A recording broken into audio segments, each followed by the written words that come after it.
Hey everyone, Dan here. Before we get into it, if you enjoy these videos, please hit the like and subscribe button. It helps a lot. And also keep in mind, these are my own thoughts, opinions, and ideas. These are not meant to be, nor should you take them as, investment or trading advice in any way, shape, or form.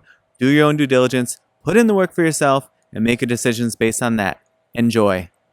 Alright folks, here we are just after market close on Tuesday, December 7th. We're going to take a quick look at SoFi, which I don't even have up on the screen yet. So SoFi having a good day today. Now just to sort of talk about why I'm so discombobulated here, I've had to restart this video a couple of times. I think the Webull desktop app keeps freezing my computer and then destroying the video.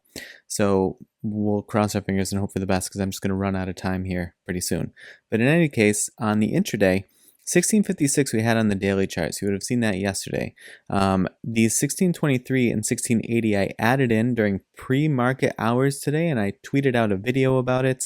Basically, those were the levels that I grabbed from the after hours and pre-market activity that I was looking at as being most impactful support and resistance for the intraday.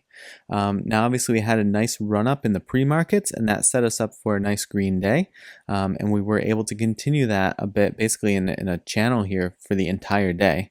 But basically what I said in that tweet was, if we lost support at 1623 and flipped it to resistance, that we might see some drawing down, even though we were off to a green start.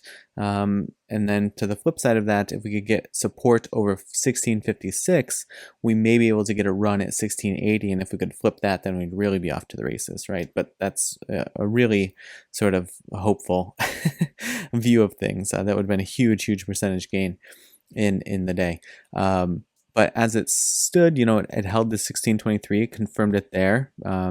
Maybe to the penny, yes, to the penny, as you see, reclaimed the VWAP, reconfirmed the VWAP after it rejected off the 1656. So it was just holding these levels really nicely. I'm going to delete these for the time being because these, like I said, were just particular to the intraday activity today. But the entire day, just moving in very logical fashions, exactly what you want to see, seeing how it moved with all these EMAs, because the action was so sort of consistent today, there weren't any like wild movements, and even if there were, like when it seemed to sort of abruptly change direction, like in this W here, it was within a pretty confined price range, right? It wasn't like it was moving huge percentages at any given point in time. And so those are still pretty wound up on the intraday. Now on the daily, I think where this puts us is this channel that we had put in yesterday. And basically it's stretching this channel at the moment, right? You see this is catching just the tippy top of all of these candlesticks. And right now this is trying to peak out. And so the advantage to having this sort of like auto-generated channel placed in here is when the price action leaves it, all that you'll see is the price continuing to move, but it will have left behind this channel.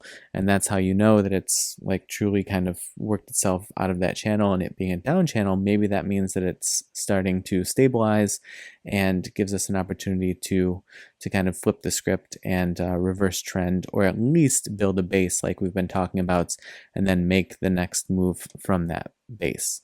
And even then, just as a reminder, it doesn't mean that the next move off of that base is bullish. It just means that we'll be able to sort of have an indication of it when it breaks that range after it consolidates for a brief period of time, or maybe a longer period of time. Then at least when you see that range break happen, okay, we're probably going strongly in this direction now. And at least, like I said, then it's just sort of like provides you information.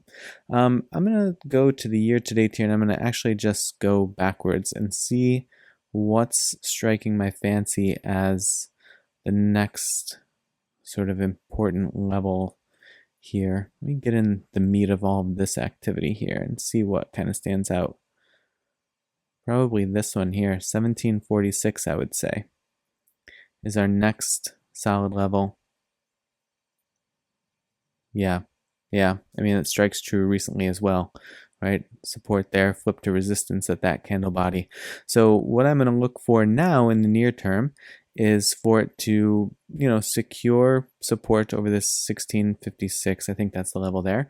And then if it's able to break this channel down, make a run toward that 1746. And if it can't get support over this 1656 and it gets drawn back down into this channel, right? Maybe it was just sort of butting its head against the top of the the upper bound of the channel, then if it does need to come down, looking for this 1557 to hold, though I know, having a drawdown of another dollar in the stock price would not sort of no one would be keen on that. Though I'm sure we have some bears in the audience. But that's what I'm looking for at the moment. It's going to wrestle with that 1656. EMAs, the other thing about this 1746 level is the 12 EMA right now is situated at 1747. So that's going to add some additional resistance. So that could come in quite heavy on the resistance side of things. And the 180 EMA looks like it's right there as well. So a bunch of things are going to come into play around the 1746 level if and when it gets there. So just be aware that there might be some really, really strong resistance right around that level, and just sort of keep your eyes peeled for that. But that's what I'm looking at, for the time being. I have a couple minutes. We can quickly pull in a couple of other indicators here. We're getting to this conversion line on the Ichimoku cloud, so that's great to see. The resistance, if we make a quick move toward the 1746, the resistance from the Ichimoku cloud on the lower bound of the cloud is right there as well too. It's within probably like 20-30 cents of that level too. So a bunch of resistance levels there. The MACD is starting to curl a little bit finally, so maybe this will be enough to quash that bearish momentum that's been plaguing SoFi, continuing to bounce nicely off of the oversold territory. What I'm most interested in is what this does as it approaches this level where my cursor is right now, this 50 RSI level, the midpoints of the RSI. You see it acted as support here, and then it lost it. Right? And then it came all the way down to oversold. And so what I'd want to see is for it to come and work itself through 50, and then maybe confirm support on the 50, and then work itself toward overbought.